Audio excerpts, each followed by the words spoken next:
Bab kedua. Memangnya kamu mau jadi CEO? Urus usaha sendiri saja nggak becus. Hardik Bram.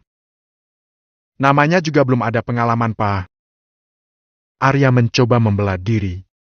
Tentu saja dia tak mau jika harus disalahkan oleh sang papa. Kalau sudah sadar belum berpengalaman, kenapa sok-sokan mau usaha sendiri? Bangkrut kan? Papa juga yang rugi. Geram Bram. Papa ini, sama anak sendiri kenapa hitung-hitungan? Toh nanti aku juga yang akan mengelola semua bisnis papa. Celetuk Arya penuh percaya diri. Karena memang dia anak satu-satunya, sudah pasti dia yang akan mewarisi semua harta Bramantio. Karena itu, kenapa juga dia harus bersusah payah bekerja? Memang sudah yakin kalau papa mau mewariskan semua sama kamu? Sinis Bram. Sungguh ingin sekali dia memukul kepala Arya agar otaknya yang bergeser bisa kembali ke tempatnya. Anak papa cuma aku saja kan? Memang mau papa kasih sama siapa? Dahi Arya berkerut. Dia sedikit curiga dengan sikap sang papa. Siapa tahu papa nikah lagi dan punya anak. Otomatis warisan papa akan dibagi 2. Jika anak papa 3 ya dibagi ke 4. Bram tersenyum puas saat melihat wajah Arya yang kesal. Papa mau menikah lagi? Kalau ada yang cocok, kenapa enggak? Toh papa masih belum terlalu tua, papa juga kaya. Sekali menjentikkan jari saja puluhan wanita akan antri. Sombong Bram. Tetapi memang benar, Arya dan Bram tentu saja tak bisa dibandingkan. Bram lebih punya aura, pun soal ketampanan jelas lebih memesona Bram. Jangan ngaco, Pak. Memang ada wanita yang mau mencintai papa dengan tulus. Sudah pasti hanya ingin harta papa saja. Dengus Arya. Dia merasa tak suka jika sang papa harus menikah lagi. Bisa-bisa kedudukannya terancam di sini. Tak masalah. Memang wanita harus materialistis. Sudah hukum alam seperti itu, laki-laki yang harus bekerja keras agar bisa mencukupi kebutuhan wanita. Sika, terserah papa sajalah. Yang jelas aku minta uang sekarang. Mau jalan, Pak? Siapa tahu ada yang ngasih kerjaan. Desak Arya. Bram menggelengkan kepalanya dan meraih ponsel. Lalu mengetik sebaris angka dalam aplikasi M-Banking. Tak berapa lama terdengar notifikasi pesan pada ponsel Arya, dan dengan wajah senang dia segera membukanya. Tapi setelah itu dia cemberut. Pak, kok hanya 1 juta sih? Protesnya. Bisa dibuat apa uang segitu? Buat ngajak makan Shirley saja habis. Seketika dia kesal, karena sang papa berubah jadi pelit. Itu sudah banyak. Harus kamu ingat, kamu sudah numpang makan dan tidur di sini. Dan papa juga harus memberi uang jajan untuk istrimu. Sergah Bram. Nggak perlu, Pak. Dia nggak butuh apa-apa, dikasih makan saja sudah untung. Jaga bicaramu. Apa papa mengajari kamu bersikap seperti itu pada wanita? Maki Bram. Arya benar-benar membuat dia naik darah. Maaf, Pak. Maksudnya, Selin nggak usah dikasih uang, biar aku saja yang pegang jatahnya. Tawar Arya. Jangan harap papa akan memberikan kepada kamu. Jika mau banyak uang, maka bekerja yang giat. Jangan malas-malasan dan bermain wanita saja. Jika papa dengar kamu selingkuh, papa akan usir kamu tanpa pikir panjang. Ancam Bram. Arya tersentak.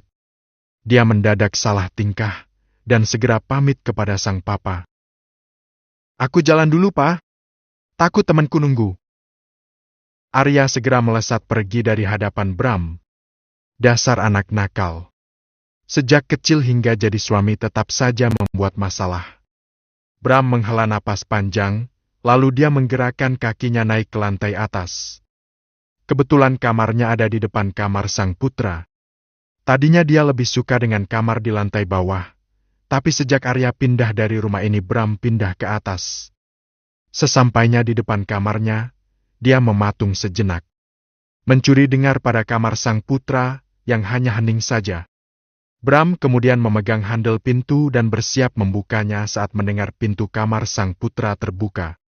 Ceklek. Pa? Suara lembut membuat dia menoleh. Sang menantu yang berwajah lembut tampak tersenyum sopan. Mau ke bawah? Tanya Bram basa-basi. Tak melepaskan pandangannya sedikit pun dari wajah yang tampak sembab itu. Mungkin dia baru saja menangis. Arya memang brengsek, bisa-bisanya membuat istrinya menangis. Bram menyesal sudah memberi uang kepada Arya. Sudah pasti dia sekarang sedang bersenang-senang dengan kekasih atau selingkuhannya. Iya, Pa. Mau istirahat, Pa? Selina hanya berani mencuri pandang saja pada pria matang yang masih menebarkan pesona di mata wanita itu. Bram bahkan terlihat awet muda. Tak akan tahu jika tahun ini dia sudah kepala 5. Justru Bram lebih seperti pria 40 tahunan. Sel, kamu ada nomor rekening? Tanya Bram tanpa basa-basi. Rekening apa, Pa? Tanya Selina dengan wajah porosnya. Bram mendengkus kesal. Sebenarnya menantunya ini memang polos apa bodoh. Tentu saja rekening ban. Apa kamu pikir rekening listrik? Oh, maaf, Pa. Aku nggak punya, Pa. Jawab Selina dengan takut, melihat wajah Bram yang tampak kesal kepadanya. Lalu bagaimana Arya memberikan nafkah sama kamu selama ini? Tanya Bram dengan heran. Zaman sudah semaju ini ada orang yang tak punya buku tabungan. Mas Arya memberikan uang cash padaku, Pa. Ya sudah. Bram kemudian masuk ke dalam kamar. Dan Selina juga segera turun ke lantai bawah. Dia ingin mengambil air minum karena tenggorokannya kering pasca menangis tadi. Lama banget sih, Mas. Rengek seorang wanita seksi dan cantik yang memakai baju seksi saat Arya tiba. Maaf sayang, aku harus minta uang sama Papa dulu. Arya mengecup pipi wanita yang cemberut itu. Mereka berjanji ketemuan di sebuah kafe cukup punya nama di kota ini. Sika, sampai kapan seperti ini, Mas? Aku sudah bosan, harus kucing-kucingan. Dan sekarang kamu malah bangkrut. Kita putus sajalah, Mas. Ucap wanita yang bernama Shirley itu.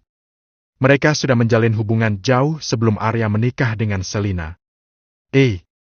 Sebenarnya Arya ingin menikah dengan Shirley, tapi wanita itu menolak dengan alasan belum siap berumah tangga. Karena Bram sudah mendesak dia agar secepatnya menikah, maka Arya tanpa banyak berpikir segera menikahi Selina. Padahal mereka baru kenal beberapa bulan saja. Sabar sayang, sebentar lagi aku pasti akan mewarisi semua harta Papa. Karena hanya aku saja anaknya. Sabar dulu sebentar ya. Rayu Arya. Enak saja, saat susah bilang bosan, kemana saja saat Arya banyak uang. Ya sudah, habis ini belanja ya. Aku pengen beli tas yang sudah lama aku incar. Rengek wanita itu lagi. Masalah belanja nanti kita atur lagi ya. Saat ini aku benar-benar lagi nggak megang uang yang. Sabar ya. Nyesel aku punya hubungan sama kamu, Mas.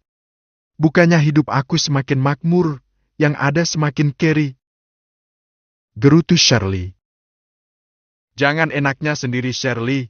Saat aku kayak kamu puja-puja, tapi saat aku sedang susah seperti ini, kamu malah menghina. Lama-lama jengah dan kesal Arya menghadapi kekasihnya itu.